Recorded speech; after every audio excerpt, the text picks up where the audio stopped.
वेळा आपण रीड केलतास. त्याचं डायमेन्शन बघताना क्युबाईट काय आहे, क्युबाईटचं dimension length is equal to 44, breadth दिलाय 21 आणि हाईट दिलाय 12 सेंटीमीटर. ठीक आहे. आणि याला मेल्ट करून एक आपल्याला कोण मेल्ट करायचा होता, तयार करायचा होता. बरोबर आहे. ह्या 1 आहे तर ह्या बी 1च आहे, दोन्ही इक्वल मध्येच राहील कारण याला डिवाइड नाही केलेला आहे. त्यामुळे व्हॉल्यूम याचा आणि याचा व्हॉल्यूम दोघंही इक्वल मध्ये राहील. बघू आपण. Volume of cuboid is equal to volume of cone. दोघांची व्हॉल्यूमचे फॉर्म्युले आपल्याला माहीतच पाहिजे. अगर आपल्याला माहित नाही आहे तर गेलो आपण चुल्यात. मग व्हॉल्यूम ऑफ क्युबाईटचा formula L multiplied by B multiplied by H. सोपेच सांगितला होता. तुझं रूम क्युबाईट असू शकते. आणि व्हॉल्यूम ऑफ द कोणचा फॉर्म्युला यासाठी, व्हॉल्यूम ऑफ सिलेंडरचा फॉर्म्युला माहित पाहिजे. व पाय आर स्क्वेअर H आणि खालून लावायचा 3 नंबरी बॉम्ब. यालाच मानलाय 1/3 पाय आर स्क्वेअर H.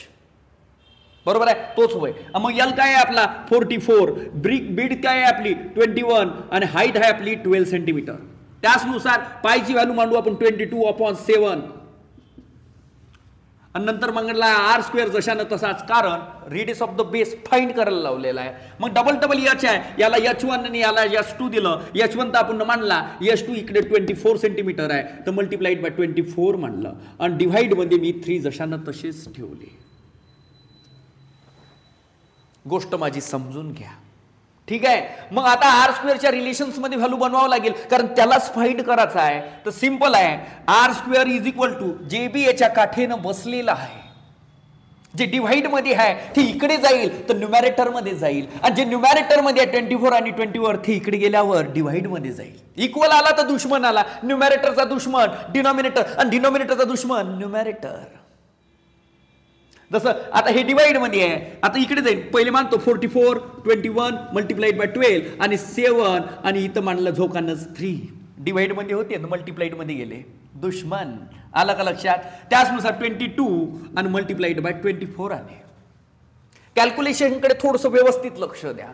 बरोबर आहे. 21 1 21 होते, 22 1 22 आणि 22 2 24. इथं माझं थोडंसं चुकलं होतं, शब्द फिसलला, येते मला पण. ठीक आहे.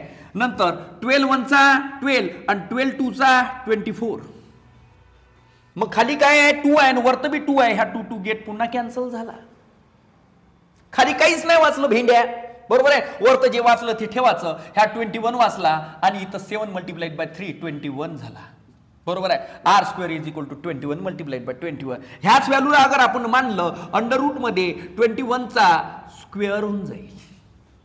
Square and square root cancel झाला आणि उत्तर आलं 21. आणि रेडियस ऑफ द बेस काय निघाला आपला 21.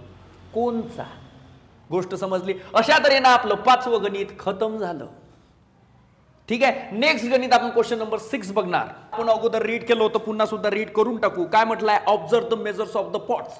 ऑब्झर्व करू. ठीक आहे. पाहिलं.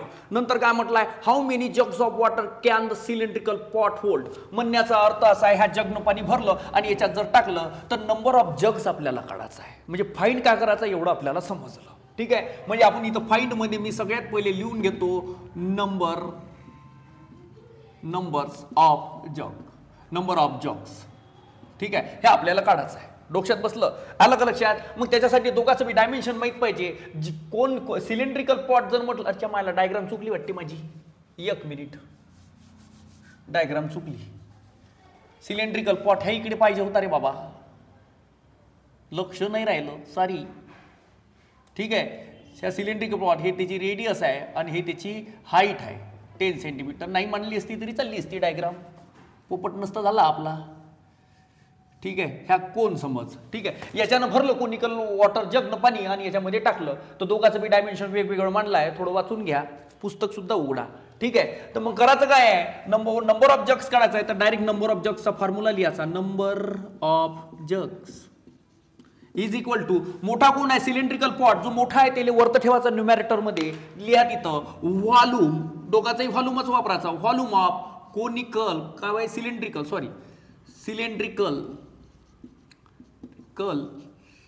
Pot divided by volume of जग. डायरेक्ट जगच लिहितो, वॉटर जग तू लिहत बसजो. ठीक आहे. तर मग आपण हे कोणाच्या शेपचे आहे, सिलेंड्रिकल पॉट, तर सिलेंडरचा फॉर्म्युला माहित पाहिजे व्हॉल्यूमचा, तर काय आहे पाय आर स्क्वेअर एच. मग रेडियस आहे इथं आणि इथं एच बी आला, ह्या रेडियसला आपण 1 दिलं आणि ह्या हाईटला आपण 1 दिलं म्हणून इथं 1 दिलं. Divided by volume of the जग. कोणाच्या आकाराचा, कोनिकल म्हटलं यानी कोणच्या आकाराचा आहे तर कोणचा व्हॉल्यूम माहित पाहिजे. 1/3 multiplied by pi R square H. बरोबर आहे. याच्या रेडियसला आणि हाईटला 2 दिलं तर आपण देऊ 2. गोष्ट समजून घ्या माझी. ठीक आहे, आलं का लक्षात. इथं पाय आहे, पाय हटासावन की घटा झाली मेले, कारण पायची किंमत मांडली तर 22/7 22 नाही तर 3.40. सेम टू सेम, विषय खतम झाला. ठीक आहे. मग आता नंबर ऑफ जग्स काढायचं होतं. इथं रेडियस R1 काय आहे 7, इथं काय आहे 7चा स्क्वेअर मल्टिप्लाइड बाय H1 ते दिली आहे 10 अपॉन इथं R2 चा स्क्वेअर 1/3 जशा तसा मल्टिप्लाइड बाय R2 चा स्क्वेअर, R2 दिला आहे 3.5 चा hole square multiplied by H2 10 आहे. इथं 10 सेम आहे, ते बी झाले हटासावन की घटा पाय सारखे. ठीक आहे. त्याच्या समोर मांडताना 7चा स्क्वेअर आहे तर 7 मल्टिप्लाइड बाय 7 आणि इथं 1/3 आहे. इथं पाय 7च्या अपॉन मध्ये 1 आणि 1च्या अपॉन मध्ये 3 आहे तर 3 गेला मल्टिप्लाइड मध्ये. बरोबर आला 1 नाही म्हटलं तरी चालते. मग 3.5 चा होल स्क्वेअर आहे तर 3.5 मल्टिप्लाइड बाय 3.5. कॅल्क्युलेशन कडे व्यवस्थित लक्ष द्या, समजावून सांगतो. आपल्यापाशी 3.5 रुपये आहे आणि 3.5 रुपयाला 2 न मल्टिप्लाइड केलं की किंवा 3.5 घेतले तर 7 रुपये होते ना. मग 3.5 वनचा 3.5 वनचा 3.5 वनचा 3.5 आणि 3.52 चा 7 होते म्हणजे 2 आला. तसं सिमिलरली इथं बी 2 आला. आलं काय आहे आपल्यापाशी 2 मल्टिप्लाइड बाय 2 मल्टिप्लाइड बाय 3 आलं. आन्सर आलं 2 चा 4 आणि 4 3 चा 12. यानी की किती जग्स और नंबर ऑफ जग्स आपल्याला काढायचं होतं तर आपल्यापाशी नंबर ऑफ जग्स निघालं 12. यानी की 12 जग पाणी ह्या सिलेंड्रिकल पॉट मध्ये मावेल. गणित समजलं का तुम्हाला. ठीक आहे, पुढचं गणित बघू.